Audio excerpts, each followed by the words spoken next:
Agatha, what are you doing? It's a mind stone. Tia did win. Oh my gosh, Agatha!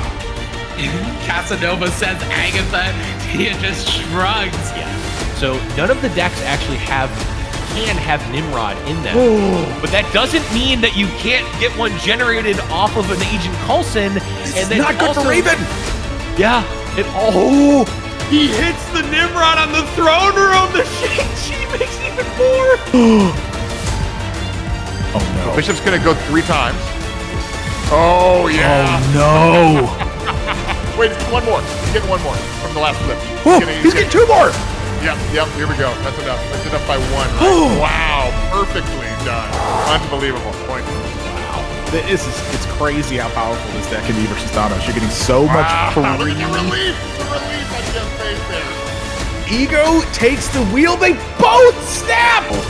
You saw the reaction from Spessy. They're like, no. Warrior Falls is a disaster. Reality Stone. And Cozy knows exactly how much of a disaster it is. Oh my god. It's 22. Oh my god, It's the helicarrier. 22 power. And then the That is double phenomenal. sunspot. Wow. That is phenomenal.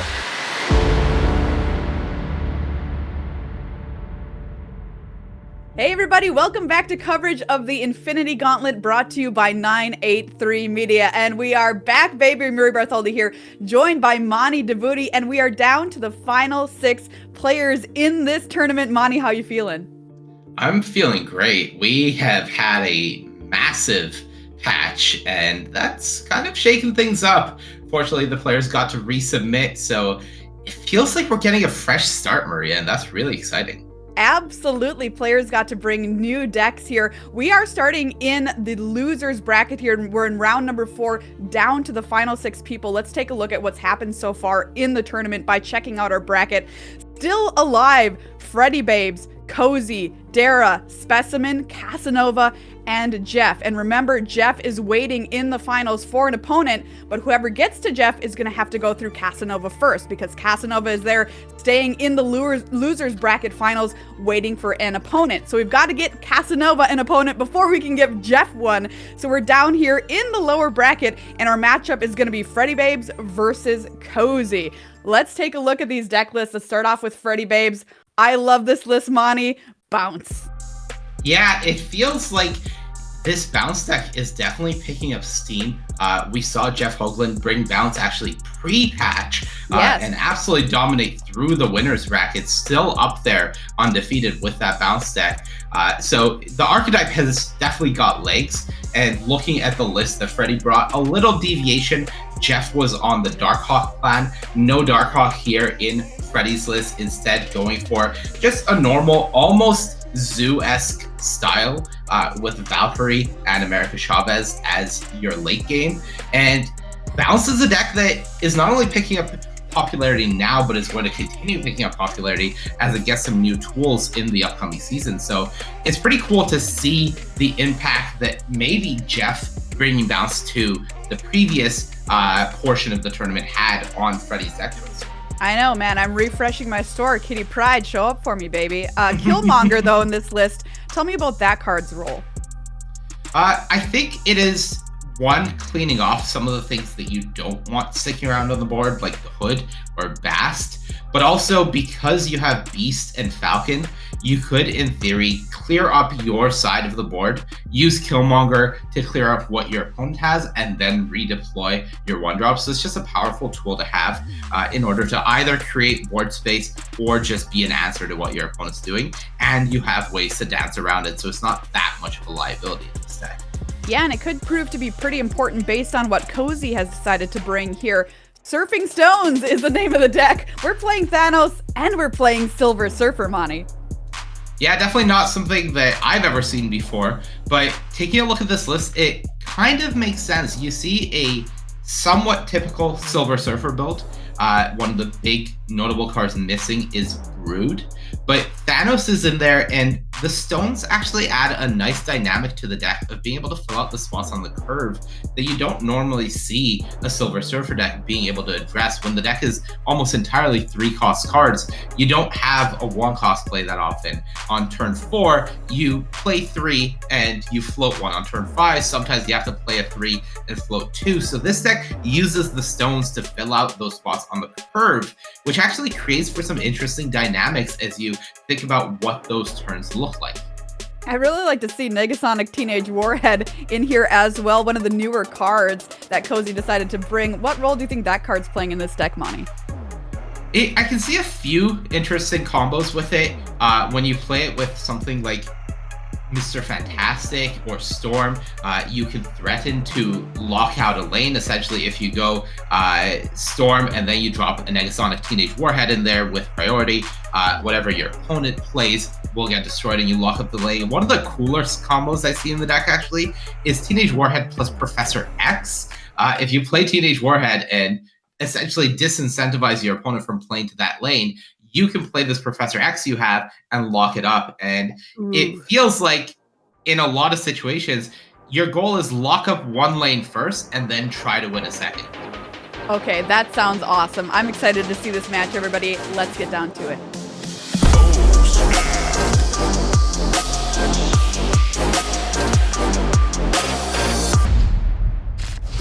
All right, here we go. FreddyBabes on the top of your screen. Cozy on the bottom. Love that sweater, buddy. A+. What do you think of the players' opening hands here, Monty, as X-Mansion is revealed?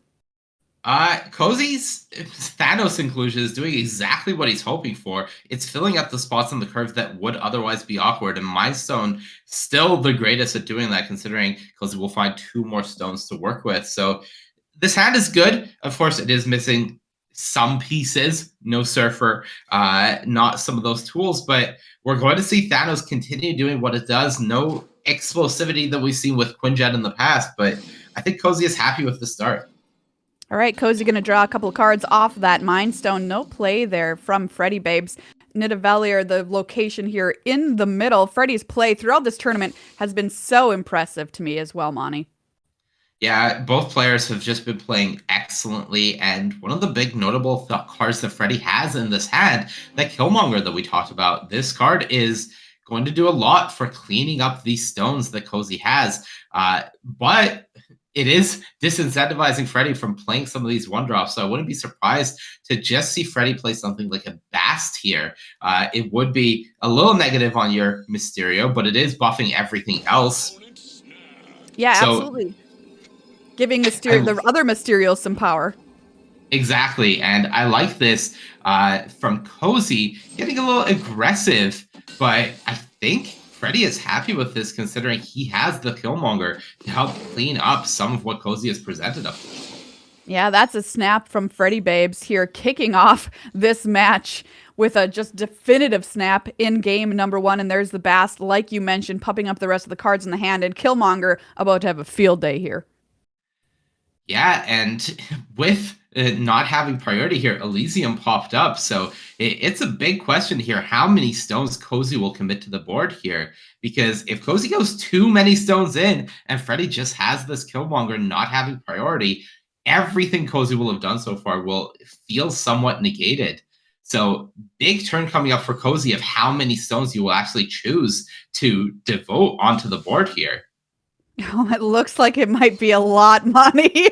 He is just dumping his hand. He's dumping his hand. And did Freddy do nothing this turn? I'm not sure what Freddy did. I was so busy watching Cozy just put every card into play, and sure enough, there was no play from Freddy. Polaris going to grab the Bast over into X-Mansion, Soul Stone doing its work, and if this is all the stones are Space Stone flipping into Nidavellir. Holy cow, Monty. Yeah, Thanos full power with all 6 stones on the board. One of the new animations, really cool to see. And this game just got weird. This game was already weird, and here's magic to make it even more weird. Activated Limbo. Freddy's face of what is happening. Popping out death there as well. I don't know what's happening, Monty. This thing has gotten out of control. This thing has gotten out of control for sure. Freddy has this Professor X in hand discounted from Elysium, so could use that with the Negasonic Teenage Warhead. Just lock up that lane if you'd like. And of course, you can't play Professor X to Isle of Silence. That's not going to work. So yeah, I like this. Just locking up that lane. If you're Cozy, get one win and then figure the rest out. I just want to know when FreddyBabes is going to do something. We've got death thanks to X Mansion. We played a Bass, and then we've just been sitting here. Oh, this is incredible. It looks like Professor X is actually considering Limbo. I don't think Cozy's doing that. Really? Okay. Professor X on Limbo locks down that lane that Freddy's currently winning. Yeah, notably, there is a Silver Surfer in Cozy's hand, so that is going to buff up the Polaris. But this does feel like it is still a little awkward if you're in Cozy's seat. Notably, one thing that Freddy doesn't really want to do now is Killmonger this board, because Cozy's running into space issues, and this is a 7-turn game. There's still 2 turns to go, so Cozy has 2 cards left to play. Might feel forced to clear off his own Negasonic Teenage Warhead if Freddy was to start clearing things off. So yeah, Freddy's decision to take so many turns off and essentially force Cozy to play might work out beautifully, because now Cozy is going to clear off his own Negasonic Teenage Warhead using the Silver Server just to create board space. I don't know. This is looking kind of good for Freddy if he continues showing this level of patience. Maximus was just the play there into Isle of Silence for Cozy, and Bishop for Freddy there on that turn. Like you said, showing enormous patience, and there's only 1 spot left on the board for Cozy to play. Silver Surfer's gonna go into there activating the Warhead. Yeah, so that'll create 2 spots for Cozy to play cards next turn. We will see what Freddy actually wants to do in response. There is a Valkyrie that he has dropped now. Notably, this bounce deck that hasn't drawn any bounce so far for Freddy, part of this deck's game plan is definitely having explosive final turns, right? You see, currently the hand has a lot of 0-cost cards from Freddy. So he could just start devoting those, drop all of them next turn with the Angela, and just start getting power boosts massively. And there we see Valkyrie shaking up the game there in Isle of Silence. Surfer goes off, buffs cards for Cozy, and then goes away. Boom! Thanks to the Teenage Warhead. But yeah, like you said, normally this bounce deck is playing its hand out pretty aggressively early on in the game, which is exactly what Freddy did not do so far in this match. But it looks to be paying off with him for him here late. Yeah, and this is a Thanos plus Mr. Fantastic, but now is the time the Freddy can deploy this Killmonger, because it's the final turn. You don't care if Cozy has board space. That's 5 stones going to be gone. Thanos is going to be losing power, and Freddy just needs to beat, I believe, 12 power in Elysium to be able to get this done. This is one of the interesting things I think here about Surfer and Thanos teaming up, is both of those decks sometimes clog up on space, right? And now they've teamed up together, and we're kind of seeing something that might end up being a problem for Cozy as we continue on. But there is a snap back! Cozy snapping back. Freddy looks shocked, but I think he's okay with this. And Maria, we could just be you see him shrug and say, okay, let's do it. This is an 8-cube game to start things off, Maria. Wow! Starting off with fireworks, 8 cubes on the line. There's Killmonger gonna decimate Cozy's board here and shrink Thanos back down to 10 power. This is incredible! Isle of Silence already claimed for Freddy early on. So many more cards coming down, and that is gonna be already over. It's over! That's an enormous loss for Cozy, who gives the fist bump to Freddy. 8 cubes to kick things off here in the lowers. Wow, and Cozy just has to laugh. He just kind of can't believe it. That is a beautiful game from FreddyBabes. You see the patience with that Killmonger saying, he's just filling up the board. I can save this. There's an Elysium. I don't need any bounce elements. I have a Sarah active the whole game, and You saw how many cards he played on that last turn. Turn after turn, FreddyBabes passed, and that was just incredible recognition and understanding of the state of the game for FreddyBabes. Absolutely, Monty, because that is not how I would have played this deck, not even close. And that's why it's so exciting to watch these players here who have such mastery over their decks and the games play this way so that we can all learn something when watching them. And Cozy, still in a state of shock, has a lot of work to do to find himself somewhere even close to back in this match. Yeah, the first game kicking things off with an 8-cuber is absolutely devastating. Now Cozy knows that he's going to be making the comeback trail 2 cubes at a time at most. So this is going to be a rough one, especially when we hit high stakes if Cozy is able to hold on that long. But at the moment, just going to have to do his best to start clawing back. All right, here we go. Eternity Range, Lemuria, and the Raft being the third location revealed here in game number 2. Cozy already clinging on for dear life here in this game, having taken that 8-cube hit. Polaris is going to be the play for him. Yeah, that is not the location you wanted to see if you're Cozy. The Raft is excellent for FreddyBabes' deck. This deck is full of cheap cards. Its entire game plan is getting onto the board and doesn't even mind committing to fill up a location because it has a card like Falcon. So Freddy, very happy to just fill up this Raft, take the free 3-drop, 6-drop, excuse me, and say, all right, now what?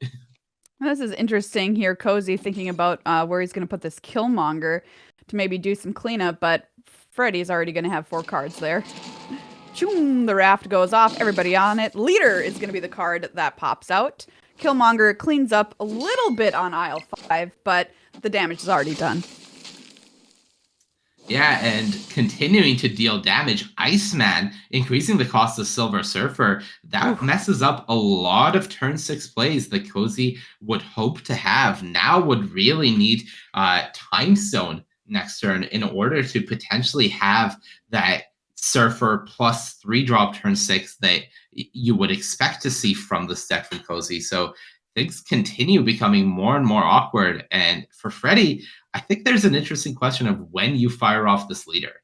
Yeah, exactly. It's a great point. Looks like he's holding it for now. Maximus left here for Cozy, Space Stone into Lemuria, and Freddy's just going to snap and say, let's go. Yeah, I'm going to put you in check. You are not really doing anything. And Cozy's in a rough spot because even if you retreat here, yeah, you're still going to be up 1-10 for the rest of the game. How are you going to manage that? So it does feel like this may just be a very quick one here coming out from FreddyBabes. Just no mercy being shown to Cozy. Absolutely none at all. Killmonger popping off there as well as Mysterio for Freddy. Space Stone active for Cozy. Staying in it. Polaris going to move mid. But what can you do? It's looking pretty dire here for Cozy. Yeah, you just play Valkyrie. You're ahead in the mid right now. You play Valkyrie, you play leader and say, all right, I'm winning 2 lanes and I'm copying whatever you're playing in the third. So it just seems like this is going to be an impossible situation for Cozy. Notably, that Space Stone moving something to the mid lane, that does juke leader. So the win that Freddy is hoping to get against the mid lane here is not going to work out, but I think the other 2 lanes will still be firmly in Freddy's favor. All right, here we go. Final turn. Last turn potentially here for Cozy. Trying to figure out what to do to possibly be able to eke out a win in this position, massively on the back foot. Here we go. Valkyrie is going to trigger for FreddyBabes, sending Maximus down to 3. And there is leader, which is going to get to copy stuff because we played some stones into Shadowland. And Shadowland means that this juggernaut from Cozy won't move anything. So this is just going to be a definitive 2-lane win here coming out for FreddyBabes. And Reality Stone shifted again.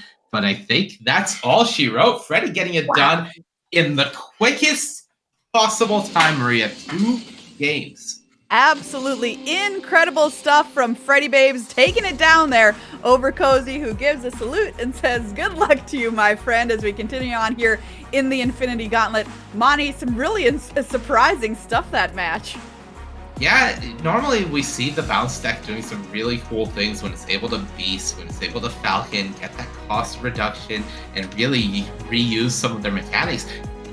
Freddy didn't need any of that this match, just perfect timing and patience shown from using his different cards, and it all works out in just a very clean and decisive win. Yeah, that looked beautiful from Freddy there. Well, he will continue on. That's Cozy's tournament, everybody. More Infinity Gauntlet is coming up next.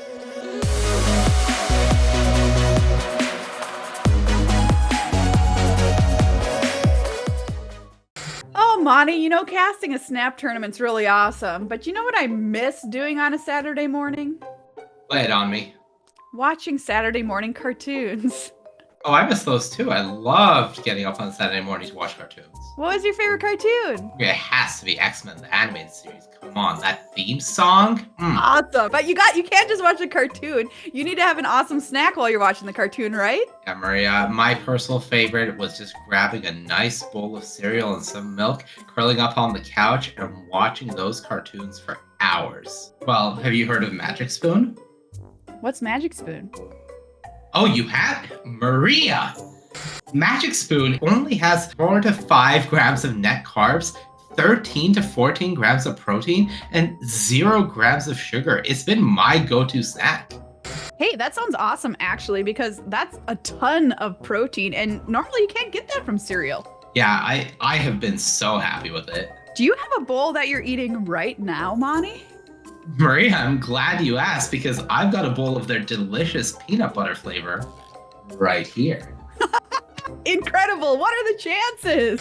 Hey, if you want to get yourself some Magic Spoon cereal, you can. You can click on the link below to grab a variety pack and try it today. Be sure to use the promo code 983SNAP at checkout to get $5 off on any order, or go to magicspoon.com/983SNAP. In fact, Magic Spoon is so confident in their product, it's backed with a 100% happiness guarantee. So if you don't like it for any reason, they'll refund your money, no questions asked. Click the link below or scan the QR code on the screen and use the code 983SNAP for $5 off, or go to magicspoon.com/983SNAP to save $5 today. Hey, you know what, Monty? This stuff's actually really good.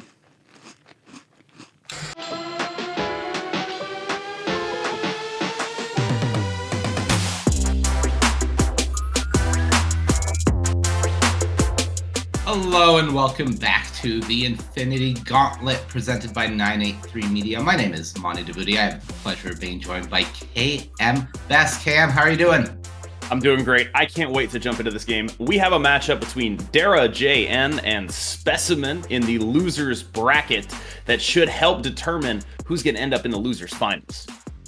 Yeah, it's really exciting to see as we are winding down in the later stages of the tournament. We know Casanova is already waiting at the end of the losers bracket, but we still have some matches to determine who is going to be facing up against him. And one of those matches is right here, taking a look at the decks that the players have brought. I'm going to start with Dera's deck. So this looks to be Master Mold Ronin. How do you feel about this deck? I am a bigger fan of Master Mold than most people on Earth, which is a dubious distinction at best. But I do think this deck is a very reasonable fusion. What we're doing here is we're using Master Mold as a hand clog tool, a la Black Widow, in order to prevent your opponent from drawing cards and grow the Darkhawk. Of course, Master Mold also has the upside of clogging your opponent's hand, making your Ronin bigger, and the card that marries these two strategies is Mystique, which can copy either Darkhawk or Master Mold. One note here is Dera's deck is very heavy. The Sarah element of it, we have 4 early drops, and not a lot of them are great plays off of a Sarah, although, you know, Lizard has 5, and Master Mold will be a card buffing the Ronin. It is an interesting sort of balance with this Dr. Doom, because there are a lot of situations where, you know, we could do, say, Ronin plus Master Mold plus something else, or, Ronin plus Mystique, things like that. These kind of plays will be viable. What I do like from Dera's list is that he is not running Maximus. A lot of these lists run Maximus, and the tension it creates between the Darkhawk part of the list and the Ronin part of the list is something that I personally have not enjoyed. I think Dera is on the right track here, getting rid of it. I'm interested to see how it goes. Yeah, this definitely feels like an evolution of the Darkhawk archetype that we've seen in the past, thanks to Master Mold being one of the newer tools here. So no more Zabu in the deck, no more Black Widow. It feels like this deck is definitely a bit more lean and focused in what it's doing. It's lean and focused, but in being lean and focused, it does end up being pretty top heavy, right? We have a 6-drop, a 5, 2 5-drops, 3 4-drops with no Zabu. A lot of this deck is chunky. And so making it work is going to be where the skill of this will come in.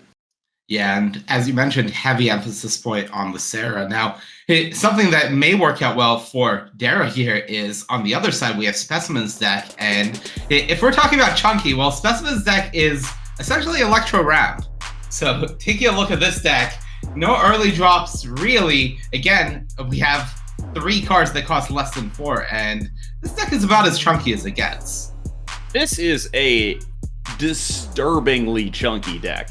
There are so many 6-cost cards in here. We're playing Electro Ramp, so obviously we have these entertaining plays, Doom, Zola, Odin, but one thing that does stick out to me, A, there's no Cosmo in Dera's deck. Good for Specimen.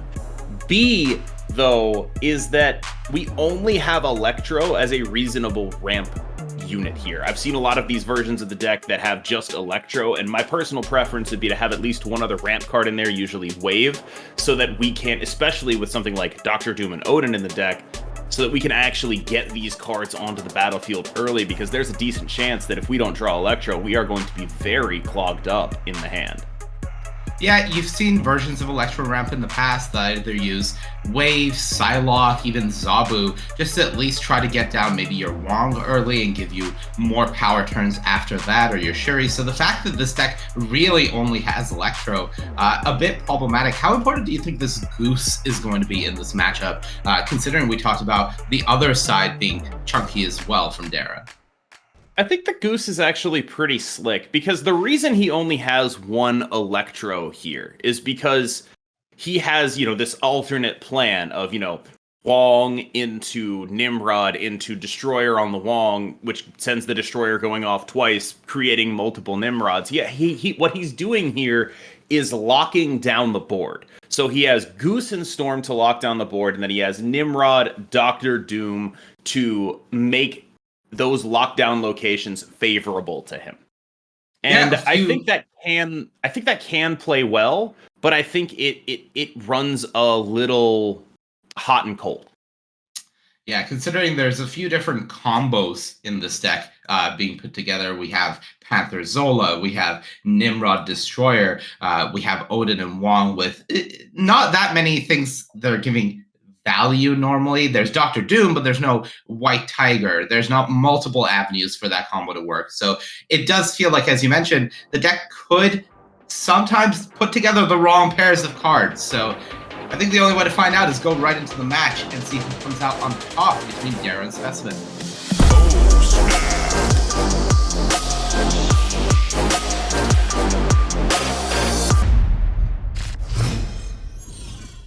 All right, there we are, and kicking off Dera at the bottom of your screen, Specimen at the top, and right away, Project Pegasus for 2 chunky decks. Oh my goodness. Normally I would think a Project Pegasus would be phenomenal for Specimen, but this is the exact hand where it's like, oh man, I don't even know what I want to do with this card right now. These are all cards that are dependent cards, right? These are cards that you want to do when you understand what your plan is going to be. It looks like he's just playing out the Wong here, just floating 4. Yeah, and you saw him considering playing the Goose there on that turn, but considering there was no turn 2 play anyways for Specimen, not that many cheap plays in the deck, holding on to the Goose, seeing how the board looks post the Project Pegasus turn and then choosing where to put it. And now options for Specimen. Dera, most of his hand has already been used up, so really living off the top here. Yeah, the fact that Dera had all these 2s in hand, I also do want to highlight the ordering here. He played Master Mold, then Scorpion, in order to make sure that the Sentinels that Specimen got had the Scorpion debuff on them. Killmonger into Darkhawk. Dera is living off the top here, but Specimen is sort of in a situation where now that he has that Electro, he could be playing Dr. Dooms on that Wong pretty soon. Yeah, because notably, you don't often see Wong already on the battlefield when Electro is coming down, so this is going to be 2 energy jump for Specimen. And yes, he's only playing 1 thing a turn, but Doom is going to play wide to the board. A lot of Dera's game plan is trying to stop Specimen from being able to do things. Just the Darkhawk in hand, and Specimen is currently doing everything he wants. I think the real question for Specimen is if he plays a Shuri here, because that way he can threaten both the Project Pegasus lane. Like, he plays a Shuri into a Doctor Doom, suddenly it's a 20 power Doctor Doom. And then he can play the Doctor Doom, adding 10 to the other lanes as well. With Dera only 1 card in hand, that might be a reasonable plan here. Oh, how do you feel about this? Specimen is considering the Arnim Zola in the Monster Island lane, getting a monster in the other 2 lanes before he goes for the Doctor Doom plan. That would cost the slot in the Wong lane. That feels like too much of a cost to me. I'm unsure. I am generally in favor of what he's done here. I think this is pretty solid, especially now that he has a Black Panther if he wants to win anything. So the Black Panther will win the Project Pegasus lane if he puts it there, going to 16, just off of the Wong and its own combo. And that is, he either puts it there or he puts it as an 8 in Monster Island. There's also this other question of, like, we assume he's won Lemuria, most likely. So how is he going to, like, I would be thinking about snapping here. Is sort of absolutely. Where I'm going with this. And I would be thinking about snapping this from Specimen. For sure. Notably, Dera played Sarah this turn while holding Mystique. The previous card he played was Darkhawk, so by playing Sarah, Mystique isn't a threat right now. Dera has to draw, I believe, just Ronin off the top of the deck to really have this Mystique be a live card, and this feels like Specimen is just in an excellent position to take the first game and not snapping, it just leaving some value on the table. I mean, drawing the Ronin is a big deal. Like, drawing a Ronin here would let him win Lemuria. It's definitely an out he should be playing to. There it is. Oh my god, and he found it. And notably, Specimen can't play the America Chavez to Lemuria, so he's not really able to contest this lane because of the goose he has in there. So for Specimen, it's really just drop America Chavez into Project Pegasus, but Dera with that Ronin top deck can just go Ronin Project Pegasus, Mystique Lemuria, and that should allow him to, I believe, contest both lanes. It does make me wonder about if you want to rewind back to when we're talking about maybe we go Shuri into Doctor Doom on the Project Pegasus. I do wonder if that would have won this even through a Ronin. I don't think it would have. There's also, like, you can rewind to playing the Black Panther on the Project Pegasus instead of on the Monster Island. But I honestly think it was pretty much just, he ripped the Ronin. He played for ripping the Ronin, and he was rewarded for playing for ripping the Ronin. It's a good call. Yeah, it felt wild at the time to just abandon this Mystique unless you draw specifically this one card, but Dera is able to find it and will probably get heavily paid off here for it, as Specimen can't really do anything in the face of these 2 gigantic cards here. This was the exact sequence that would win the game for Dera, so that's 2 cubes dealt to Specimen. Dera getting on the board first here. That is a remarkable turnaround from what should have been, I would think, a dominating game from Specimen. For Dera to pick his 25% out and play to it, I think that is a phenomenal recognition of the scenario, right? If Specimen snaps, maybe he leaves and doesn't play that 25%er, though, right? Like, that's the interesting bit about this, is he was in a position where he was able to play that 25%er because Specimen wasn't pressuring him in the snap. Absolutely, I completely agree. On to the second game here. Lemuria making a comeback. Central Park to the start, and Specimen has the Electro again. So already off to a good start. I think the one thing that we really highlighted was this deck is going to live or die by how often it finds Electro on turn 3. Well, it'll also live or die by our ability to play Shuri, Black Panther, Arnim Zola, which we would be able to do here, but we cannot now because of the squirrels that just popped up all over our board. Oh. Wow. Dera doing a favor, and I'm not sure he's supposed to do that given the matchup. I think he's able to perfectly play around a full board, so... Dera with the Shang-Chi is now able to perfectly counter any sort of Black Panther shenanigan that could be coming out here. Unless it's just a Black Panther and not a Shuri, because now the Black Panther's only going to go to 6 here, right? It doubles up to 12 on a Zola. Yeah? Yeah, so, the Scorpion doing big work here. Even then, it would be an 8, so dodging Shang-Chi regardless, and Specimen playing this very safe. You see, that was the Dera Zola might just be being able played. to go bigger. Like this is what the interesting bit about this matchup is, right? Which is Goose is going to get a little bit farmed by Mystique, as we saw in the last matchup, because Mystique copying either Ronin or Darkhawk is going to be bigger than most things that Specimen will be able to put in at lane as an off lane. And what's really interesting and what's really striking to me right now is Dera's deck is able to output about as much power as Specimen's deck while not being a combo deck. Right. That is exactly the issue. And the other issue here for Specimen is you have priority, which means with open deck list, you're aware that Shang-Chi is on the table. So you can't win Shadowland. And Central Park, which is the contest lane because there is no Goose there, whatever you develop is still going to die to Shang-Chi. So how does Specimen actually get anything done this turn? I don't think he does. This just feels like a retreat, even if Dera doesn't pressure cubes, right? Unless you say, there it is. If you say he doesn't have the Shang-Chi, well, do you want to risk 2 more cubes on that? 1 more. This is just such a tough matchup for Specimen, because you think of his combo, and he needs to pull it off perfectly in order to actually be outdoing Dera just on card for card power. Because Dera is playing Darkhawk and Ronin, who are very big for their cost.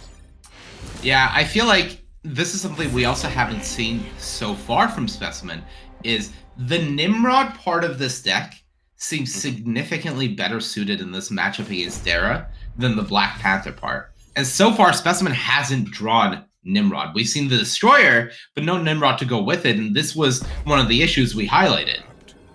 Okay, so Shuri's Lab makes sense in the context of Specimen snapping. He's much better suited to win a Shuri's Lab game than Dera is, because for those who aren't aware, Shuri's Lab will not double the ongoing effect power of Darkhawk and Ronin, but it will double the power of Specimen's big guys, and Dera, recognizing that, is just out of here.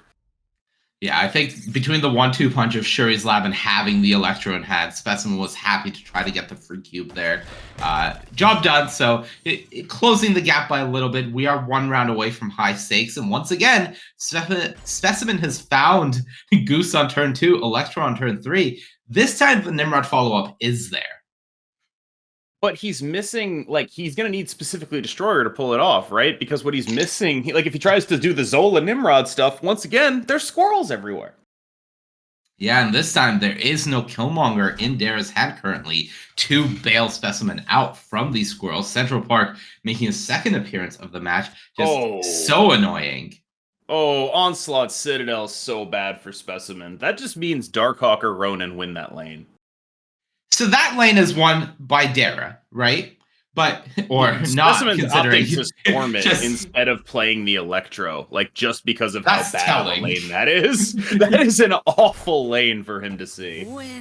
Yeah, locking that one up, it is really unfortunate that you have to storm your Goose lane. I think part of the primary game plan from Specimen here is trying to lock up multiple lanes and using Goose plus Storm. So the fact that you can't do that here is a little annoying, I think, if you're in Specimen's seat.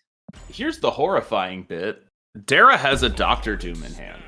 And if Specimen doesn't play another card into the Flooded and doesn't find a way to get that Nimrod over there, if he's going to go for this 50-50, Zola, Nimrod, Shuri thing. Well, I think he's playing to Hala. I think he's counting on losing Hala, losing the Squirrel, and Dera is going to give him that because now with Shuri, he's going to have a guaranteed lane. There are no 50-50s. Oh, so now we have the Nimrod Zola, but the question becomes, does Dera have something that has more than 10 power in the Central Park? And the answer seems to be yes, he definitely does. Well, is it more than 10 power or is it more than 20 power? Because if you Zola the Zola the Nimrod, you get 2 copies. It's more than 20, but yeah, he has Ronin and Darkhawk, or Ronin and Mystique. He should be able to do it. So now this is the interesting question, because can you as Specimen juke this and just play to the mid lane? If Dera plays too much into the Central Park lane, can you juke this? Do you ever juke this? There's so much going on here, right? Because if you play to the mid lane as Specimen and Dera reads that you're playing to the mid lane and plays the Dr. Doom, you're gonna lose.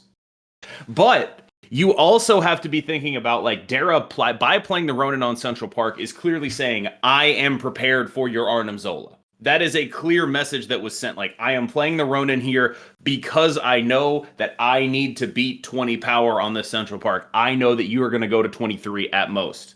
And so now there's this awkward back and forth where there are plays each of them have that beat the plays the other one could make, and they just have to make a read. Yeah, I think this is going to be a big read, notably for Dera. No Sarah on the board, so can't play both Darkhawk and Mystique.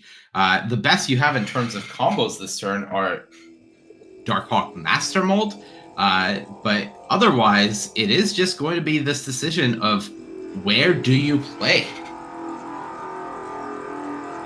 This is a man who is making a read. He's playing to the mid lane. Specimen read it right. Master Mold is not going to be enough to overcome the 10. He left the Nimrod there, and that is a massive call from Specimen saying, you are not going to play Dr. Doom. You're not going to play the Flooded. I'm going to stay pat. And it works out. 4 cubes going to Specimen. Phenomenal. I like, there are so many things that could have gone different in any of those situations, and you see Specimen making the read. Believe it. Yeah, I mean, no, that's an incredible read to make. He has to make that read if he wants to win this game, because this play from Dera, like, he did telegraph it a little. I'm going to play the Ronin here. I know you're setting up for the Zola. I can beat the Zola. And Specimen picked up on that. Specimen picked up on that signal of, I can beat the Zola, and was like, all right, you can beat the Zola, but I bet you can't beat this. It was such a fine dance between the two players and just making the right call there. All right, going into round 5, we're in high stakes, 2 damage minimum now, and Specimen has one of those hands that you really didn't want to see if you're in Specimen C. Boost you have, no electro. That's a snap from Dera, too. Like, that is just, ooh, that's so dangerous. Are you getting out? If you're Specimen, are you getting out here? As someone who is not an expert on his deck, I would say that I would like to leave this game, because Space Throne is basically the scariest thing I've ever seen for my deck that is built around doing a Nimrod Arnim Zola. That's horrifying to me. I am not built to go super tall. Dera is built to go super tall. I think I'm out of here. Yeah.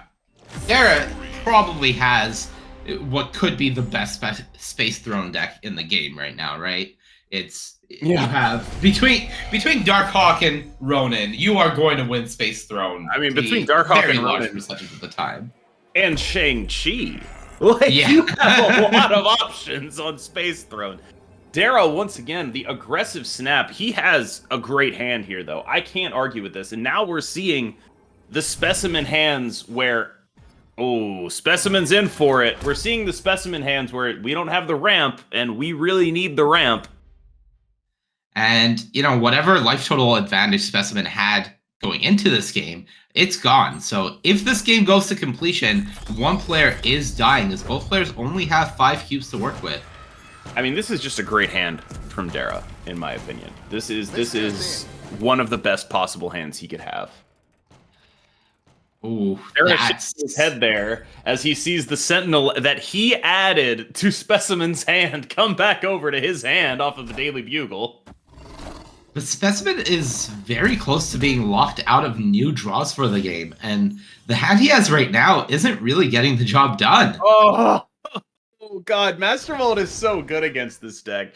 He actually just won't be able to draw cards. This is his hand now until this is his hand. This is his hand until turn 5. This is his hand. And interestingly, he is going to fill up that middle lane. And that means Black Panther into Zola, that's off the table now. This is so brutal. The Darkhawk is going to be enormous. The Ronin is going to be enormous. This is the exact kind of deck you want to run into if you're playing a Ronin deck. It's the kind of deck that only plays 1 card per turn. You are not going to run the risk of them emptying their hand into the Ronin, and you even have the Master Mold to prevent them from drawing a couple turns, making your Darkhawk bigger. This is as good as it gets. Let me throw another wrench in here. There's a Grand Central about to go off. What if Specimen just puts that Destroyer in? Entire board gone. Or just a Sentinel, right? Look at that! Like normally, Grand Central would be pretty good for a deck like Specimen's, but because of Master Mold, it's actually not that good. Enjoy your free Sentinel. Have fun, buddy. Dera has just absolutely stopped Specimen from being able to play this game. We're on the final turn, and Specimen's quote-unquote best line feels like either retreat, which seems like the reasonable option, or play Arnim Zola in Murder World and take a 33% chance to not die. And even then, you might not be... Oh my god, he's actually going... No, he's not. So no, here's he's the not. thing. Here's the thing. I'll speak up in defense of this play just a tiny bit, right? Okay. So, if you go down 5-1, you're going to have to win 3 games in a row. If you think those games are 50-50s, it might actually be a better chance to just go for this 33%er right now. Yeah, winning 133% coin flip, or, not really a coin flip. The question is, maybe easier than winning 3 coin flips. Like, do you think that 33%er wins? And, like, right now, it would win.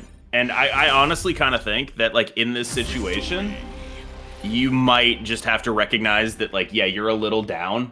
You're a little down bad here, and you just have to go for something like that. Makes sense to me. Specimen shake of the head. Feels like nothing he could have done there. So, on to round 7. Like, it's never a good spot when your best play is a 33%er. Like, okay. That is so tough. All right, so we have the Electro. Yes. Step 1, done. We found the Panther and the Zola. There is a Dream Dimension, but that's just going to slow things down a little. This time you don't really care about your hand being locked up. Now there's a Super Flow. Okay. Is Specimen cooking? Weird game. Yeah, that Super Flow allows you to Wong before the Electro. How much does that do for you here? I don't think we're playing the Electro is the thing. We just don't need it after the Super Flow. Yeah, I think we're relying on the Super Flow from here on out. It's just a question of what we do with it. Like, for example, we could just slap a Black Panther there, then play an Arnim Zola. That seems pretty good, but here's the issue. That Dream Dimension means we won't be able to do that. Yeah, and Specimen is aware of that. That's so tough, because that is what you want to do here. So he could take it a turn back and go, Shuri into Black Panther, into the Arnim Zola on the Wong lane. He just have to, like, play the Shuri off of that, yeah? But if he plays the Shuri off of that, he ends up turning off his own Super Flow, and then he can't do that because of the Bifrost. So because normally what he'd want to do here is play the Shuri in the mid lane, but that's going to send it to the Super Flow, which means you won't be able to play back Black Panther on turn 5 because of the Dream Dimension. Yeah, I think you just put the Shuri in the Wong lane and do Black Panther off Wong. Yeah, you do Black Panther off Wong, and then you just roll the dice on the Zola on the Wong lane, and just hope that you hit specifically a Black Panther in your role.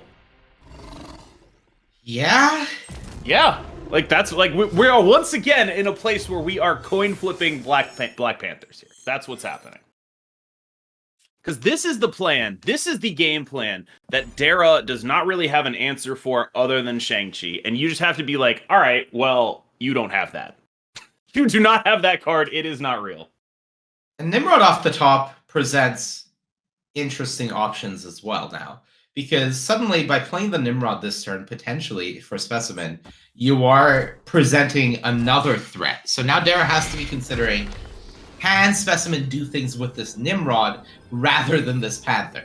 Well, here's the important bit. The important bit is Specimen took priority.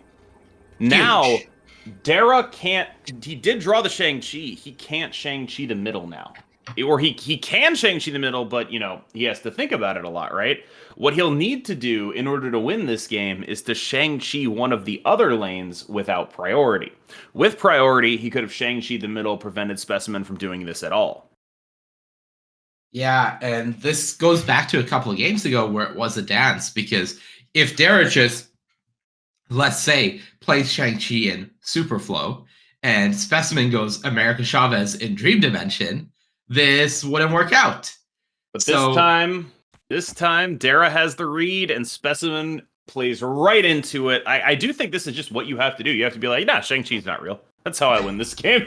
You don't have it. Yeah, you don't have it. But unfortunately enough for Specimen, Dera has it.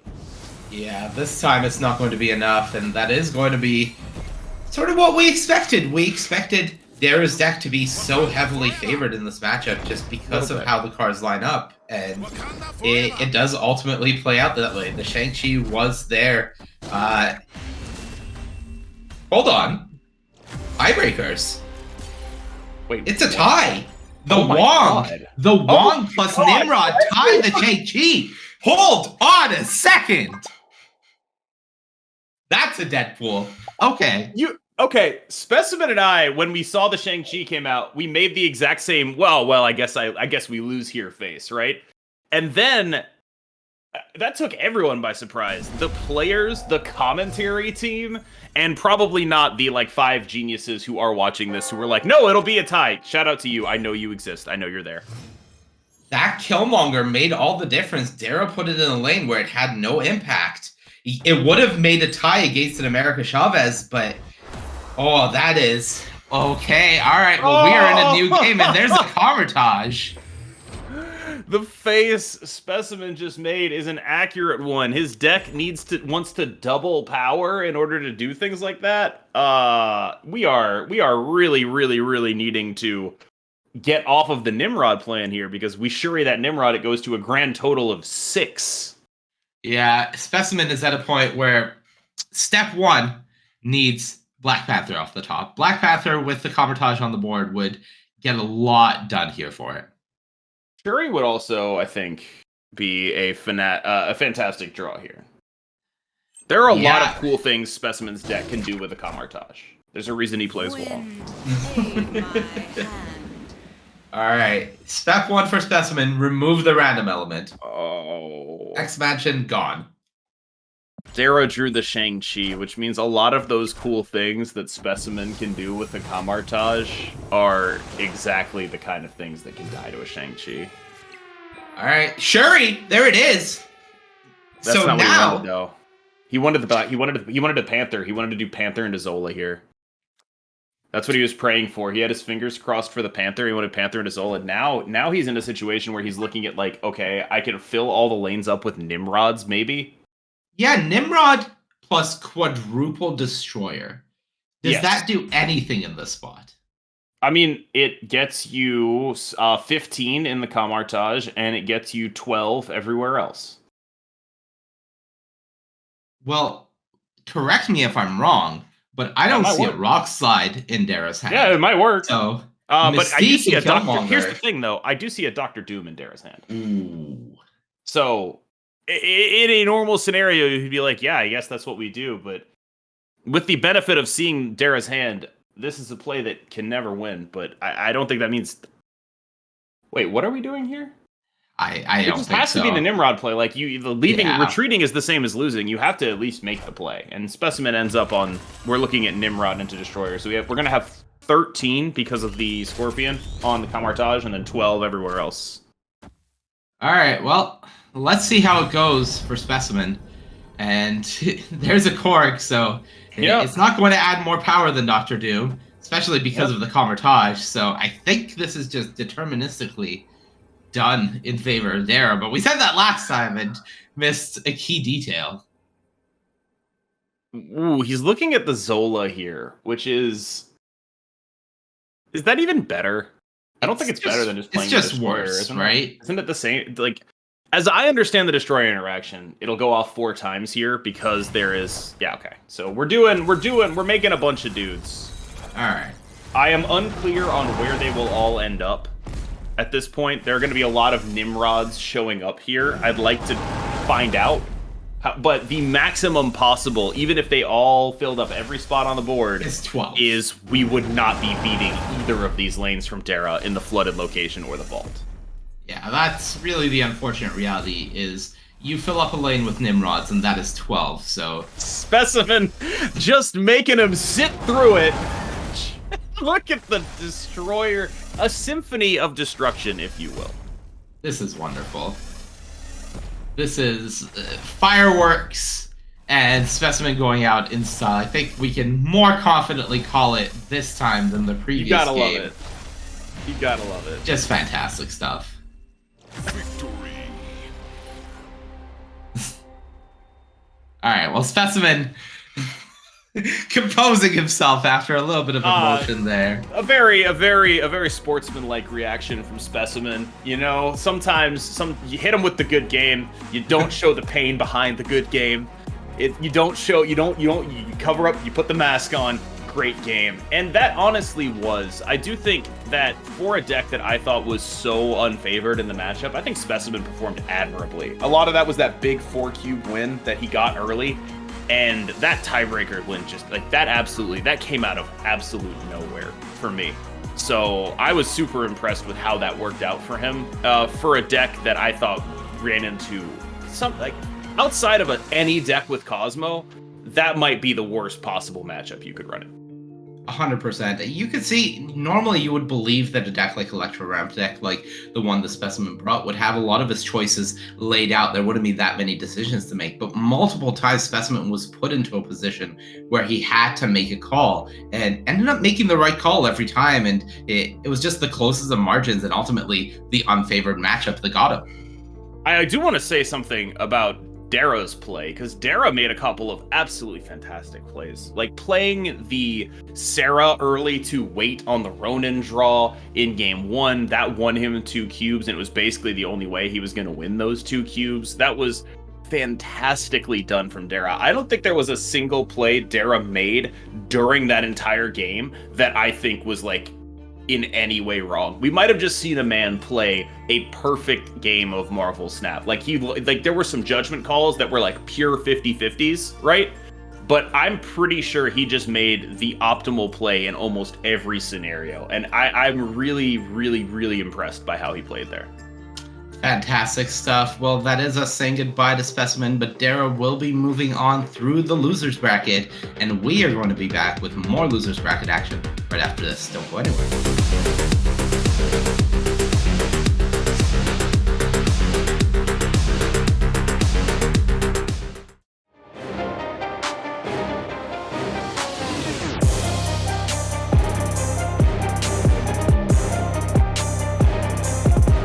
Hey everybody, welcome back to coverage of the Infinity Gauntlet. Maria Bartholdi. I'm here with Speci. Speci, commiserations. You lost in the game that we just saw.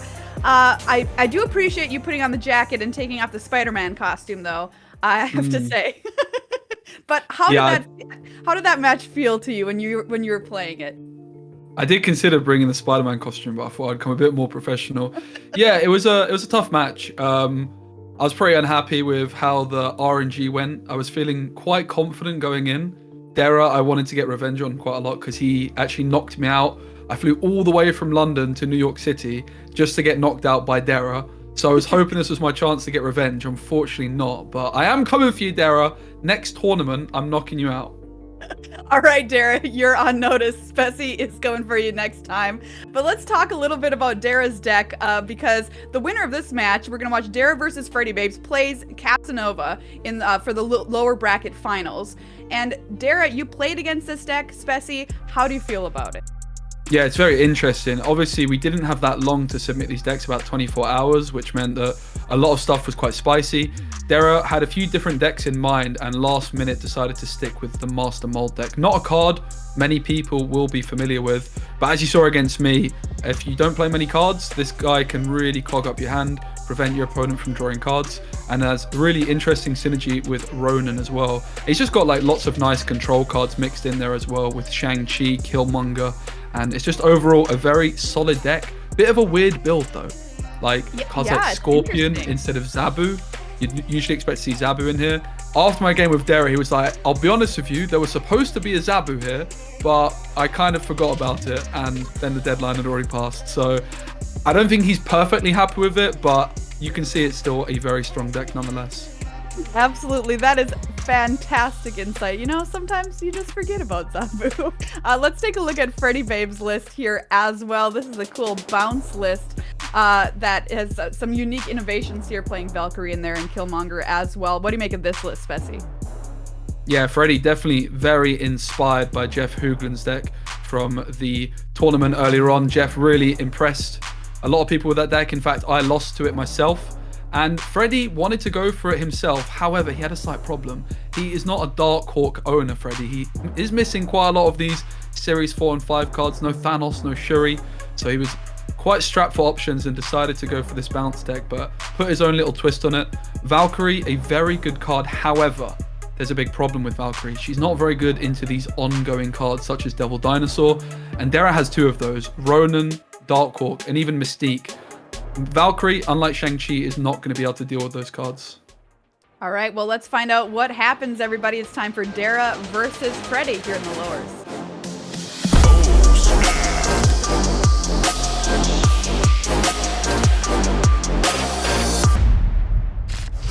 Here we go. Dera on top, FreddyBabes on the bottom of your screen. Mirror Island, the first location revealed. You got to think Freddy likes that. Yeah, Mer Island, a location that you want to get in there quickly. The quicker you get in there, the more points you get, almost working like an engine. And this Iceman as well, if it can hit the lizard of Dera, that is going to be a very valuable Iceman. You don't get to see what it hits, but your opponent can definitely feel the pain. Absolutely. Iceman is one of those cards where it's like you don't often realize how busted it is, right? We complain about cards that are on their face very powerful, but Iceman's probably won more games than most people realize. Dera's got a turn one play as well in Korg. Gonna shoot a rock into Freddy's deck here. Both creatures getting pumped up by the island. Face Tower, the second location revealed.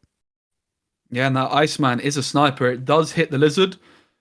Freddy, if he knew that, I think there's a good chance he would potentially snap on that kind of play. But of course, as you mentioned, he has no idea whatsoever. So especially with the Mer Island in play, that is a very, very valuable Iceman. You can see why it's one of the most popular one-cost cards in the game. And I just love the insight you gave us into Freddy's deck as well. Just not, like, straight up not having some of the cards that he would have put in here and saying, hey, you know what? You play with what you've got. And he's made it look great so far this tournament. Bast into the island here. He's going to receive that bump from the island. Eternity range, the third location. Bishop going in there. Yeah, Bishop, a card to get it on turn 3 is really valuable for Freddy. Another engine alongside Mer Island. He has that advantage.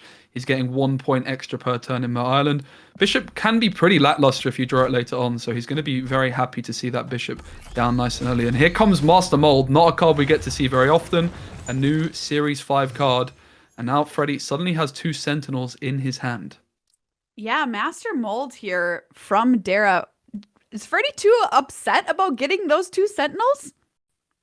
Not necessarily. I mean, it gives him some more flexibility to play. He might have some issues with hand space because he wants to bounce cards back later on. Cards like Beast and Falcon are going to put cards back later. The Hood also adds a card to his hand. But of course, the more cards in his hand, the bigger the Ronan is for Dera. And Mystique can also copy that ongoing ability. So this massive hand is going to be also costing him quite a lot of points, particularly when this Scorpion comes through and lowers the power of everything by 1. Looks like it's going to be Angela into the island as well as Falcon, which is going to send the 1-drops back to hand for Freddy. And like you mentioned, Scorpion here going to do some damage from Dera. Deck like Freddy's pretty open to a card like Scorpion, sometimes really taking a hit. There it is. That has a lot of value for just a 2 energy card. This Scorpion completely destroyed me as well in Kamartage. In fact, this Scorpion as well of Dera is what knocked me out in New York. It's a favorite card of his, alongside Iceman, 2 of those really good value cards, which I think a lot of people can underappreciate because you don't see the impact it has all the time on ladder. You've been personally victimized by this specific Scorpion from Dera. Oh, I have. I remember the skin, the gold foil, and everything. I have nightmares about it sometimes. It just haunts your dreams. There's Iceman and Bast mid for Freddy, who is deep in the tank. You can see him really thinking through all of these turns, using up as much time on his timer as possible, which is, of course, kind of the best way to play the game when you're playing here in battle mode. Definitely. Using all the time that you have, just in case there's something you don't calculate, it makes a lot of sense. I had some people in my YouTube comments calling me a toxic roper when I uploaded some of my gameplay from this tournament, but ultimately, you're in a tournament situation, you want to do your best, and spending as much time as you have available just makes a lot of sense. Absolutely it does. There's Beast into Fist for Freddy. He's going to bounce more cards back to hand, Iceman and Bast. Bishop, all the meanwhile, getting pumped up. You can see 8 power already in Eternity range, just showing off the absolute raw power of Bishop when played on turn 3. Sarah for Dera. Yeah, the Sarah reducing the cost, and what's very difficult of both of these decks is it's very difficult to predict what on earth your opponent is doing.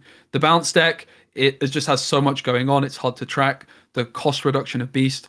On the other side, Sarah reducing the cost, and there's just so many different combo plays. You don't know what the Iceman hit, for example, as well. But Dera does have a couple of decent options with the Dark Hawk, and then could possibly go for the Killmonger or the Lizard as well. The initiative is in favor of Freddy, so Freddy's going first, which means that he's going to be quite scared about playing his 1-cost cards because Killmonger could potentially swipe those up and take them out.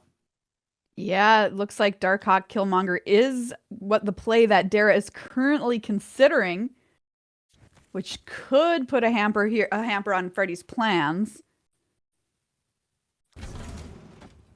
Iceman. Those Sentinels, though, aren't 1 cost, so perhaps having those Sentinels are a little bit of a blessing in disguise for Freddy. Yeah, that's a great point.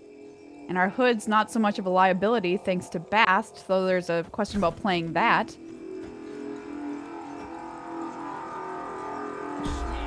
Right, here we go, and there's a snap from Freddy. Wow. What's Dera gonna do? Retreat.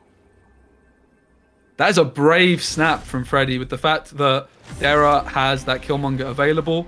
But Freddy, I've known him for a very long time. He's one of the top pro players from the Gwent community. He's also been participating in Flesh and Blood recently as well. A really top player in every game he plays. So he's going to be doing all the possible maths. That's kind of the difference here at the very top level. I don't think I would have been brave enough to have snapped if I was Freddy. Brave Snap pays off for him here, taking down game number 1 against Dera. Starting off on the front foot. Here we go into game number 2, and this time it's going to be Dera with the snap. Wow. Yeah. Dera loves Crimson an early Cosmos. snap. Dera Dera's really like- does love an early snap. And these locations that show up this early, like, that is a big deal for Freddy. He's almost entirely locked out of the Crimson Cosmos. It massively favors Dera. He just snaps on it instantly, and I think Freddy very wisely does concede these early games in battle mode just for 1 cube. When it gets onto high stakes later, you feel a lot worse about conceding games like that. Sokovia is going to discard cards from both players' hands here as we enter round number 3 for both of these players here. Bast, the first play here for Freddy, and Korg for Dera. Each with slightly diminished hands thanks to that first location. Kamartage, though, number 2. Yeah, Kamartage, a location which has a massive impact on pretty much any game of Marvel Snap. Freddy with the Iceman could do some work. There's no Shuris in play or anything like that, which are massively impactful with Kamartaj. Dr. Doom for Dera is one card which comes to mind potentially, which could have a huge impact on this one. And Dera is going to snap. And Freddy is out of there. Yeah. Wow. Both players really respecting the other snaps here in this match. Yeah, I think it makes a lot of sense. Like, as I say, Kamartaj just has such a huge impact, and Freddy clearly not fancying his deck too strongly into that one. There's definitely better decks for Kamartaj, but he has Rock Slide, which boosts up the Dark Hawk as well, so I think it's a very sensible snap and a very sensible retreat. All right, here we go into round number 4, the Danger Room. First location revealed. Iceman's going to go mid here for Freddy, as both players wait for an honest game with no locations that heavily favor one player or another here to stay in till the end. Yeah, and round 4 in Marvel Snap Battle Mode is very interesting and quite unique. The reason for that is round 5 is the first round of the high stakes mode where you can only lose an even amount of cubes. So if you end up on an odd number, like Dera here is on 9 cubes, he can essentially just concede this game for a single cube, and he doesn't really lose anything. Freddy, on the other hand, being at 8 cubes, being an even number, if he loses 1 cube and goes to 7, he may as well just lose 2. So round 4 is like a really weird round in battle mode in Marvel Snap, and both players will be aware of this, but it's definitely something that not everyone is aware of, but certainly these two guys are 2 of the top players and will be very aware of what's going on. Absolutely. Fast mid for Freddy there into Monster Metropolis Subterranea, and there's another snap and by Dera and another retreat here from Freddy. I'm surprised by this retreat from Freddy, as I just mentioned, with the fact that it's the last round of the non-high stakes. Freddy could have basically stayed in this and just lost 2 cubes. If my understanding is correct, I'm worried that I've got it wrong, but there we go. High stakes. High stakes, round number 5. Yep, you're right. 2 cubes on the line no matter what, and Shuri's Lab, the first location.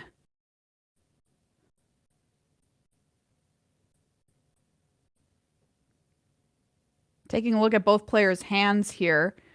We've got some good starters for Freddy, but Shuri's Lab has got to be something that you're a little bit terrified of with the possibility of enormous cards from Dera. Yeah, absolutely. I can already see chat talking as well. I have realized Freddy, quite hard to see from my perspective, is actually on 7. So this was basically a free concede for him. So that is my mistake. He is still on that odd number. And we see another snap and another instant retreat. Wow. Both of these players playing so conservatively, which makes sense because this, is a knockout round for one of the 2 here. Round number 6. Yeah, all tied up. Both players, 7 cubes remaining. This is a location that's definitely good for Dera because of his Dark Hawk. Freddy, every time he plays into this location, is buffing up Dera's Dark Hawk by 6 points.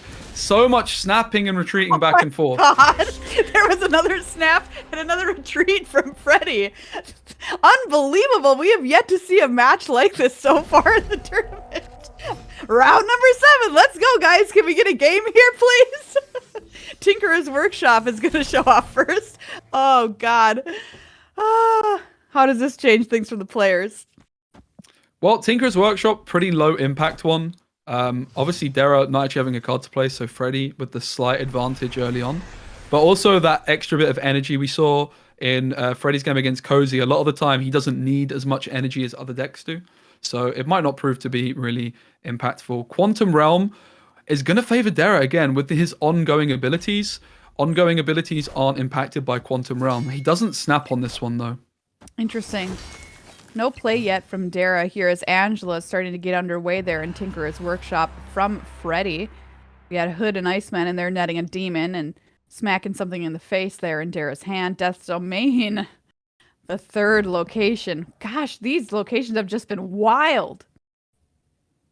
Yeah, and you can see Freddy not too happy about Death's Domain showing up as a Dr. Doom in the deck of Dera. Freddy, I don't think he has a single way of getting points into Death's Domain. Yep, and Dera is going to see that and immediately snap. Dr. Doom also in the hand already, so feeling extremely confident, plus the reasons you mentioned for Quantum Realm being a great location for him. Freddy head in hands here, trying to decide what to do. Are you leaving? I think he's got to. I think he doesn't like the fact that he's just giving these free cubes to Dera, but Death's Domain's such a problem. Quantum Realm's no good for him either. Yeah. But I guess he's just sick and tired of just giving up free cubes to Dera, but it's a very controversial decision for Freddy to stay in this one, I think. Yeah, absolutely. Korg going to be the play there for Dera. Beast bumps everything back to Freddy's hand. Here we go. 4 cubes on the line. That's almost all of Freddy's life. You can see him really trying to figure it out here. Because like you mentioned, these locations not good for him. Dera up top trying to decide what to drop here this turn. Yeah, Freddy's probably thinking Quantum Realm isn't so bad for him perhaps here. Because his deck is quite good into it on average with cards like Ant-Man, which has an ongoing. He also has Angela, which he can buff up significantly in Quantum Realm. However, Dark Hawk and Ronan are 2 of the strongest cards in the game into Quantum Realm. And with the fact that Dera does have that Doctor Doom, all he has to do is play that Doom on turn 6 to secure Death's Domain. So Dera's going to be rushing to get cards into Quantum Realm. No threat of Shang-Chi, of course, as Valkyrie doesn't deal with these ongoing cards.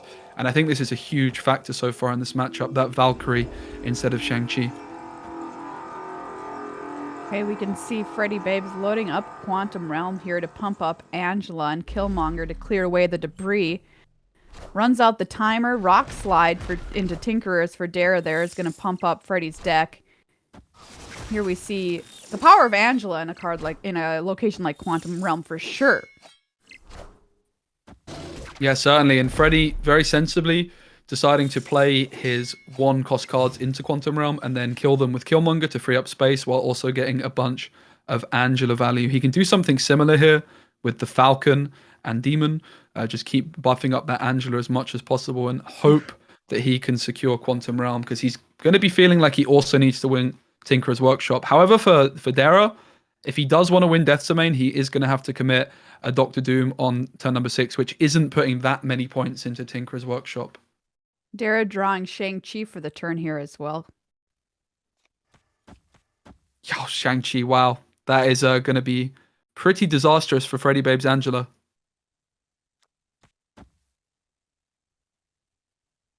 Here we go. 1 demon considering being played into the Quantum Realm. There's Falcon as well for Freddy, but like we've seen him do a lot, he just really considers his turns a whole bunch of times before he actually commits to the decision.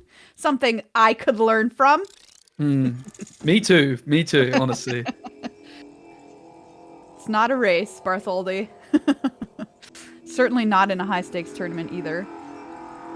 Where there's cash on the line, but more importantly than that, I think just cred too, right?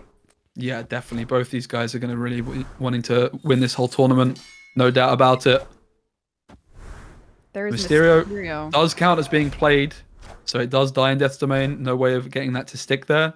The Ant-Man is going to get a nice ongoing ability in Quantum Realm, so it's a lot of points for Freddy, but as we've seen, that Shang-Chi is going to be problematic. It's also, if Dera does go for Shang-Chi mid, is going to hit the Ant-Man. It looks like Dera's just happy with the Doctor Doom. Does Freddy have enough to take Tinkerer's Workshop? Gonna put America Chavez into the Tinkerer's Workshop here. Dark Hawk over there plus Dr. Doom. Dera locking it in. Snapped this game. See if the snap can pay off for him. Yeah, Dera with the Doctor Doom is going to be winning the right. He's obviously going to be down mid, but he does have just about enough to the left to take this. And Freddy is going to be doing the maths on Doctor Doom. At this point, he's maybe just hoping, okay, what happens if Dera didn't draw Doctor Doom? Right. There's 3 cards left in Dera's deck. That means there's a 25% chance he didn't draw it. And he's thinking, okay, if it's not Doctor Doom, which I'm losing to, is there anything that I am beating? Do I just need to take this gamble? Or do I just have to retreat, have my 1 cube, and then try and make the comeback of dreams? Yeah, and it looks like he is locking it in. That's America Chavez there, just 17. Dr. Doom, the play there from Dera. locking up 2 locations, and that is gonna do it. FreddyBabes played for it, but didn't take it out on the end there. FreddyBabes, that's your tournament, but a really, really impressive play from him. Like you mentioned, all tournament long. Dera advances, moves on. What's your takeaways after watching that match? I think, again, we're seeing the power of these turn 1 snaps. Dera utilized those snaps really well against me as well. Really just seeing, okay, which location favors each person and just taking that retreat if it doesn't favor you. A lot of people, I think, can learn that on the ladder as well. If they get snapped on and the locations aren't suiting them, just retreat, come back another day, and just try and pick your moment to find that win. I think Dera looking very strong to push on in the tournament. Freddy, certainly one to keep our eye on, especially when he gets more of a full collection and can start playing the decks that he wants. So impressive to see him do so well in this tournament with not a full collection. Well, everybody, that is Dera moving on. Freddy is out of the tournament as we get closer here to our lower bracket finals. Don't go anywhere. We'll be right back.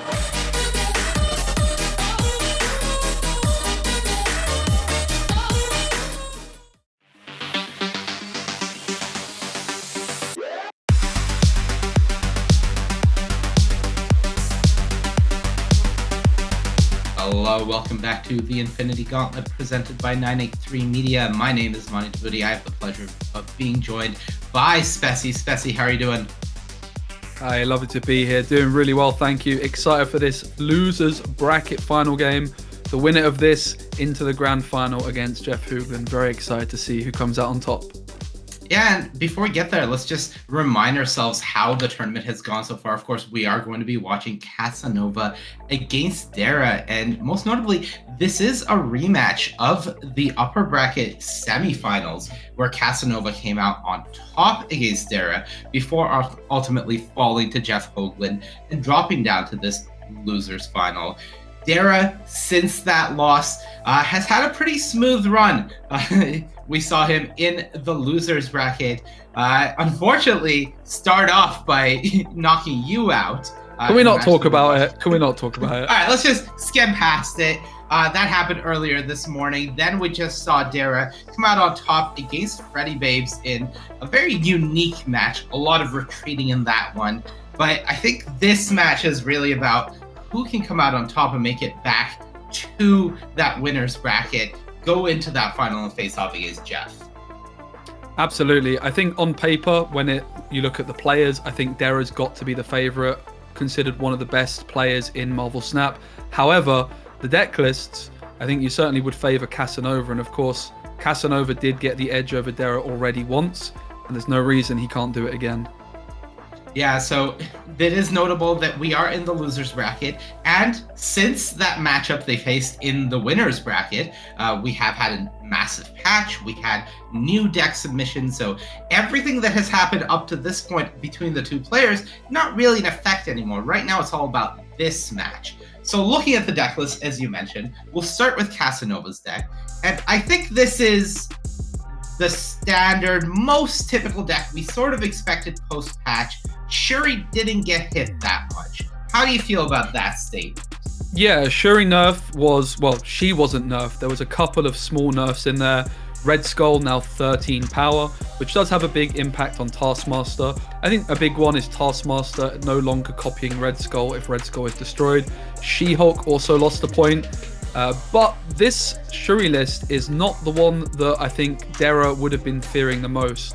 This list has gone for Sauron, which is going to disable your ongoing abilities, which is going to include Cosmo, which does mean this list isn't playing Cosmo, and usually these Shuri decks are going to be playing a massive Red Skull behind either Armor or Cosmo, and that makes it very difficult to deal with. So while this is the best deck in the game, it's not necessarily the top net decked tier 1 list. It's a slightly more spicy version with an Atuma and a Typhoid Mary as well.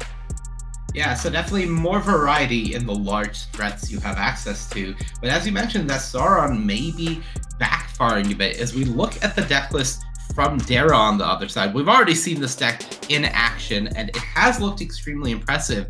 But I think the first thing in this open deck list format that Casanova will be checking for and disappointed to see, there's a Shang-Chi in Dera's deck. So this Sauron turning off your armor, that's a big downside. Yeah, so if armor's on the board already, I do believe the Sauron won't turn it off. It's only the ones in hand and deck. But that does mean that if he wants to have a nice curve, he's going to need armor on turn 2, Sauron on turn 3. And moreover, he doesn't have access to Cosmo at all. So Shang-Chi definitely going to be more of a threat than it usually would be against these Shuri decks, particularly with the Aero nerf recently. Aero not as good at dealing with Shuri decks. So there's still definitely a lot of things Casanova can do, such as playing the She-Hulk on turn number 6 alongside a big juiced up Red Skull or Taskmaster. Very excited to see how this one plays out. Yeah, let's just head right into it. On paper, you do think Casanova is favored just on decks, but the only way to see what happens is to check it out. Let's go to our losers bracket final.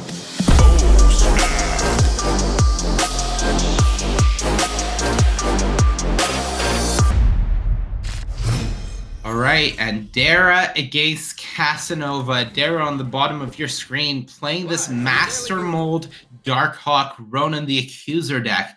Casanova at the top of your screen bringing a much more typical Shuri deck. And we're starting things off with a Daily Bugle, so already working out maybe in Dera's favor, clogging up Casanova's hand, though. Master Mold, could that backfire in this matchup? Yeah, like you mentioned, Daily Bugle definitely a good thing for Dera. Casanova also getting his own Master Mold is interesting. I think Dera's going to be pretty happy with how this one has started out. And in fact, look, Casanova's never before seen it. Yeah. This is the secret strategy from Dera. He's brought a new card. So even when I was trying to scrim against this deck, I was playing against someone that didn't have it. It's his strategy, right? Just play the card that no one has, and then they don't know how it plays out. All right, so here's the first check for Casanova, right? We see the armor come down on turn 2. The Shuri is in the hand. Now 0 Titania able to come down. You do see Casanova making sure to put those in the armor lane, just protecting them against the Killmonger that he knows is in Dera's list. So far, it feels like everything is working according to plan for Casanova. Yeah, definitely. He had access to that armor. Like we say, that's going to be very important with his lack of Cosmo. He has access to Shuri. Maybe then, with how good his hand has been, you could argue that Casanova could have snapped at this point and been a little bit more aggressive, although the Daily Bugle not going so much his way. But when you're playing Shuri, how strong this deck is, it's often just, you can get away with being quite aggressive with your snaps. So there's the Red Skull, and unless Dera makes the mistake or it makes the choice of playing into the Vibranium Mines here, if Casanova goes for Red Skull this turn into the Daily Bugle, that is going to give him priority. So assuming Dera can correctly read where that potential Taskmaster follow-up goes, the Shang-Chi in Dera's hand is going to be live as an answer to this play. Yeah, it's a really good point. Also, the Vibranium Mine's definitely favoring Dera because that is going to be buffing up Dera's Darkhawk by 6 points every time Casanova plays a card there. All right, Red Skull coming down, 26 power, able to be copied by that Taskmaster. Dera with Sarah does have the ability to play both Darkhawk and Shang-Chi this turn. But is this just a 50-50 of Dera reading where this Taskmaster is going? Well, it looks like Dera's feeling pretty confident. He has that 3-point lead. There's also the Titania has already been played down on the board. Ebony Maw not able to be played. So I think Dera is feeling pretty confident. Even if it is just a 50-50 situation, then Dera should just snap on that because there's a chance Casanova might concede. So you basically turn your 50-50 chance into a slightly improved chance by snapping because it just increases the odds your opponent might concede. I love this snap by Dera. I think he's in a strong position. He can try and get that Shang-Chi prediction right, but also being able to play a massive Darkhawk in the same turn. Yeah, it feels rough this early into the game to put 4 cubes on the line for a 50-50, but I think that is true for both players. So Dera's going Shang-Chi in the middle. What is Casanova going to do? Taskmaster, can you get the read? It's in the right. Dera missing the 50-50. Darkhawk not going to be enough, I believe. You see the fist pump from Casanova, even with the Vibranium Mines. Too short, and closing the eyes, shaking it around and see where it lands. That is a foolproof strategy so far for Casanova. Casanova, absolutely love that one. But I do definitely like the play from Dera to take the snap there. In a matchup where you're not favored, where you're slightly unfavored on paper, taking those opportunities to win big cubes on a 50-50 just makes a lot of sense. All right, into the next game. Dera is down 4 cubes here in the second round, and the Raft, our second location. Notably, the first location, Plunder Castle. Dera only has 1 6-drop in his deck, and he can't play it if there's a Sarah on the battlefield into Plunder Castle. Not the biggest deal considering it's Dr. Doom, so it goes to all boards anyways. But who does this game favor so far given these locations? I think it's a really interesting question. I think that Plunder Castle is not great for either player, probably slightly better for Dera. I think really this one's going to come more down to hands. There's not a huge impactful location. The Raft could obviously be a big one, and it will depend on if either player can fill up that Raft first. Yeah, you do see the Sauron coming down on turn 3. That is when Casanova would want it. That does enable this Ebony Maw now. So there is, in theory, a curve that Casanova can use to fill up the Raft. For Dera, it does feel a little more iffy whether he's actually going to be able to manage it or not. Yeah, it's another confident snap from Dera, and this is something he's very good at doing. I think my read I have as why I think he's snapping at this point is because he hasn't seen armor played by Casanova, which is his only way of protecting his Shuri. Yeah, if you have the Shang-Chi and Casanova can't have access to armor, you have to be feeling good if you are in Dera's seat. This Titania as well is on Dera's side of the board, but is going to flip back to Casanova's side when a card is played there. So Casanova trying to fill up the Raft nice and quickly. There are, of course, a lot of very good 6-drop cards which cost nothing, but there's also some stinkers. Cards like Galactus can be real spanners in the work. Also worth mentioning that this card will cost 0 and therefore cannot be played into Plunder Castle.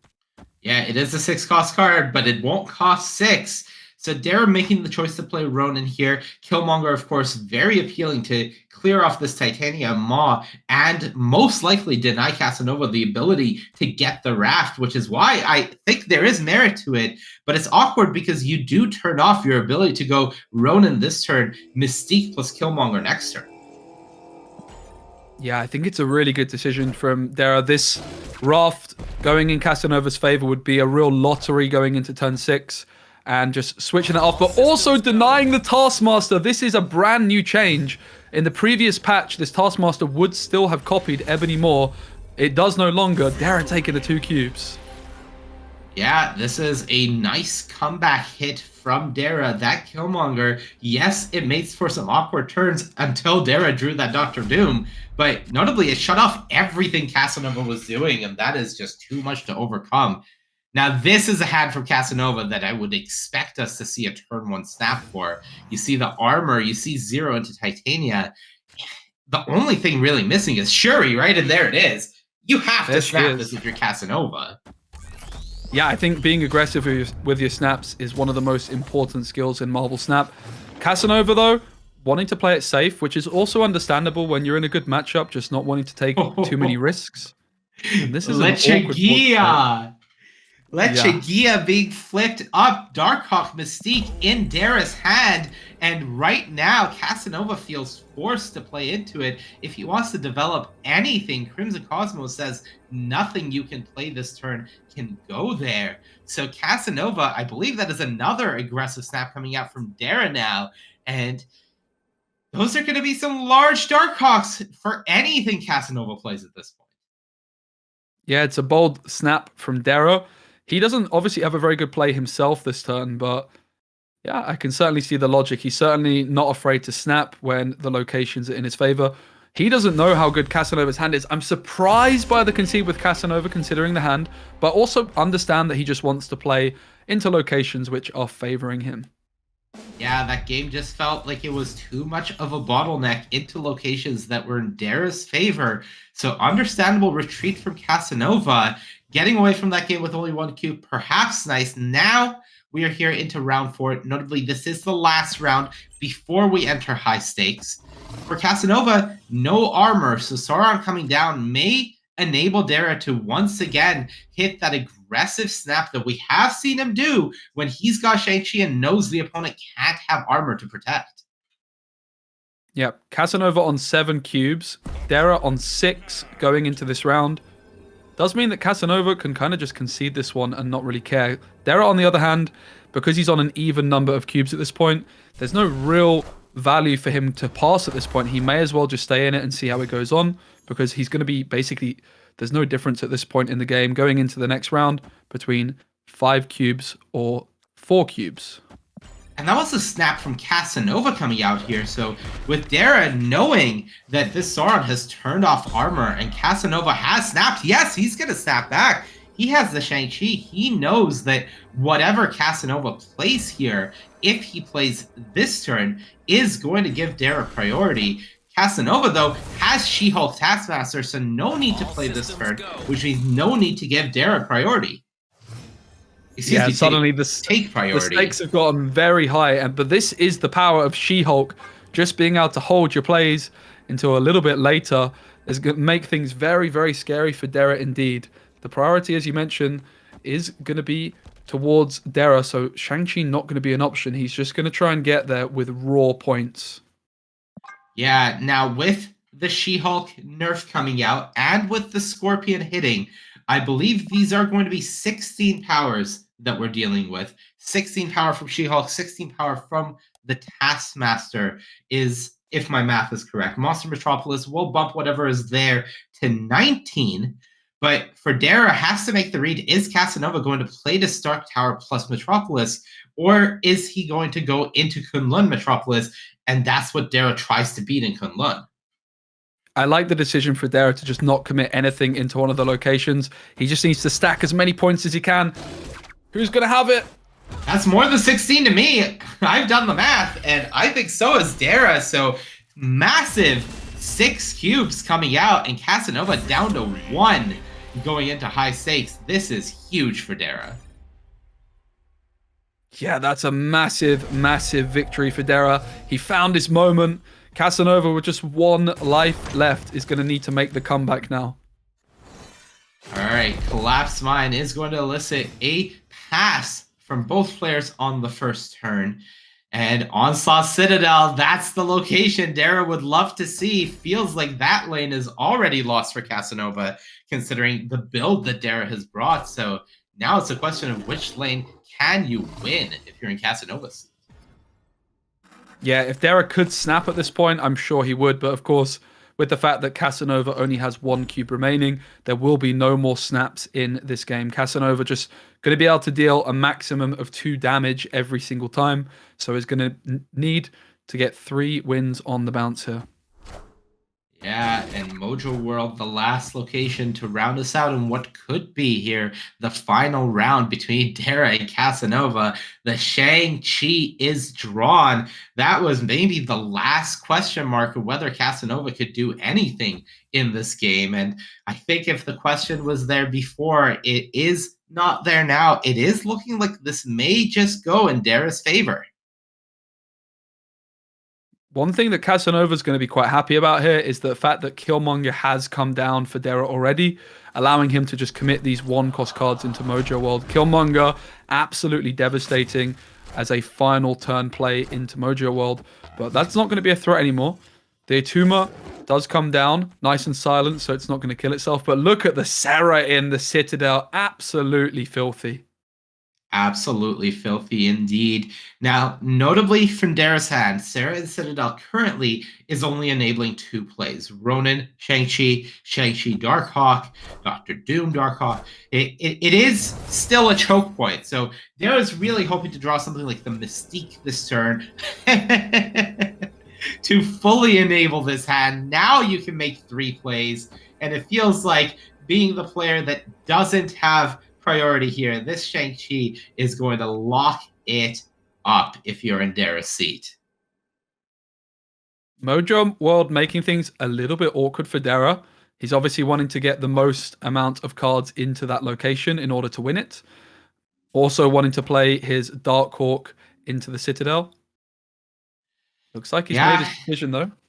There's 3 questions being asked here, right? There's a Collapse Mine, Onslaught Citadel with Darkhawk, which should be bigger than what Casanova is presenting currently, and Mojo World. So Casanova has to fight in 3 lanes, and Mojo World locked up. Titania, give that to me. It is over. That is Dera taking this game and match against Casanova, completing the revenge for the loss in the upper bracket. You see the fist pumped there. Really, really impressive, clean play from Dera that entire match.